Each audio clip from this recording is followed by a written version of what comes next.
ദൈവതിരുനാമത്തിന് മഹത്വമുണ്ടായിരിക്കട്ടെ. August 15-ാം തീയതി തിരുസഭ ആഘോഷിക്കുന്ന പരിശുദ്ധ അമ്മയുടെ സ്വർഗാരോപണ തിരുനാളിനായി നോമ്പും പ്രാർത്ഥനയും അനുഷ്ഠിച്ച് ഒരുങ്ങുന്ന സമയമാണല്ലോ. ആ അമ്മയുടെ അവദാനങ്ങൾ എത്ര വാഴ്ത്തിപ്പാടിയാലും മതിയാവില്ല. ഒരു ഭാഷയ്ക്കും ഉൾക്കൊള്ളാൻ കഴിയാത്ത വിധം ഉന്നതിയിലാണ് അവൾ നിലകൊള്ളുന്നത്. ഇന്ന് നാം വിചിന്തനം ചെയ്യുന്നത് പരിശുദ്ധ അമ്മ സകല വിശുദ്ധരുടെയും രാജ്ഞി എന്നതാണ്. വിശുദ്ധരിൽ അതിവിശുദ്ധയാണവൾ. മഹാവിശുദ്ധ സ്ഥലത്ത് എല്ലാ പരിശുദ്ധന്മാരെയേക്കാൾ അത്യുന്നതനായി സ്ഥിതി ചെയ്യുന്ന വചനമായ ദൈവത്തെ പ്രസവിച്ചവളും സകലത്തെയേക്കാൾ മഹത്വമുള്ളവളുമായ മാതാവേ എന്നാണ് മധ്യസ്ഥ പ്രാർത്ഥനയിൽ നാം ചൊല്ലുന്നത്. ഇതിനു തുല്യമായി വേറെ ആരാണ് മനുഷ്യരായി പിറന്നതിൽ ഈ ഭൂമിയിലോ സ്വർഗത്തിലോ ഉണ്ടാവുക? ഈ ലോക ജീവിതത്തിന്റെ അവസാനത്തിൽ മാതാവ് തൻ്റെ പുത്രനാൽ ആത്മശരീരങ്ങളോടെ സ്വർഗത്തിലേക്ക് എടുക്കപ്പെടുകയും ത്രിലോകരാജ്ഞിയായി മുടി ധരിപ്പിക്കപ്പെടുകയും ചെയ്തു. അതിനാൽ തന്നെ അവൾ സകലത്തിൻ്റെയും സകലരുടെയും രാജ്ഞിയാണ്. അവരോരോരുത്തരും വിശുദ്ധരാകുവാനുള്ള നന്മയും കൃപയും സ്വീകരിച്ചത് ആ അമ്മയിലൂടെയാണ്.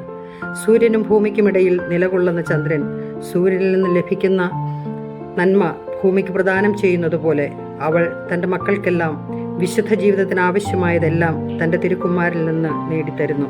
എപ്പോഴും ആത്മരക്ഷയ്ക്ക് വേണ്ടി ദാഹിക്കുന്ന അമ്മ തൻ്റെ പ്രത്യക്ഷപ്പെടലുകളിലൂടെയെല്ലാം അത് വ്യക്തമാക്കിയിട്ടുള്ളതാണ്. ഈ വിശുദ്ധരെയെല്ലാം ആത്മരക്ഷയ്ക്കായി അവൾ ഉപയോഗിക്കുന്നു. പിശാചിനെതിരായ പോരാട്ടങ്ങളിലെല്ലാം ആ അമ്മയുടെ സൈന്യനിരയാണ് ഈ വിശുദ്ധർ. വിശുദ്ധ തോമസ് അക്വീനാസ് പറയുന്നത്, വിശുദ്ധർ നേടിയിരിക്കുന്ന കൃപകൾക്കനുസൃതമായി അഥവാ തുല്യമായി അനേകം പേരെ രക്ഷിക്കുവാൻ അവർക്ക് കഴിയും എന്നാണ്. യേശുമിശിഹ നമുക്ക് വേണ്ടി നേടിയെടുത്ത എല്ലാ കൃപകളുടെ മധ്യസ്ഥയായ പരിശുദ്ധ മറിയം തൻ്റെ പ്രാർത്ഥന വഴി നമുക്ക് നേടിത്തരും. അതിനാൽ അമ്മയെ നമ്മുടെ മധ്യസ്ഥയും അഭിഭാഷകയും ആക്കണമെന്ന് വിശുദ്ധ അൽഫോൺസ് ലിഗോരി, വിശുദ്ധ ബെർണാഡ്, വിശുദ്ധ ആഗസ്തീനോസ് തുടങ്ങി വിശുദ്ധരെല്ലാം നമ്മോട് ആവശ്യപ്പെടുന്നു.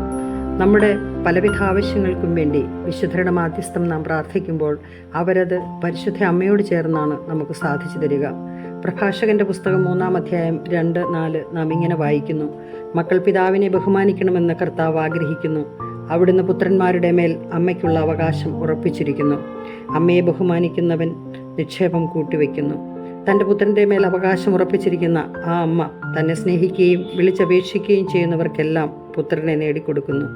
യേശുക്രിസ്തുവിൽ വിശ്വസിക്കുകയും ജീവിക്കുകയും ചെയ്യാൻ ആഗ്രഹിക്കുന്നവരെയെല്ലാം വിശുദ്ധരെന്നോ വിശുദ്ധരാകാൻ വിളിക്കപ്പെട്ടവരെന്നോ ആണ് പൗലോസ്ലീഹ തൻ്റെ ലേഖനത്തിൽ അഭിസംബോധന ചെയ്യുന്നത്. അതിനാൽ നമ്മുടെ എല്ലാം ഈ ലോകത്തിലെയും പരലോകത്തിലെയും രാജ്ഞിയാണവൾ.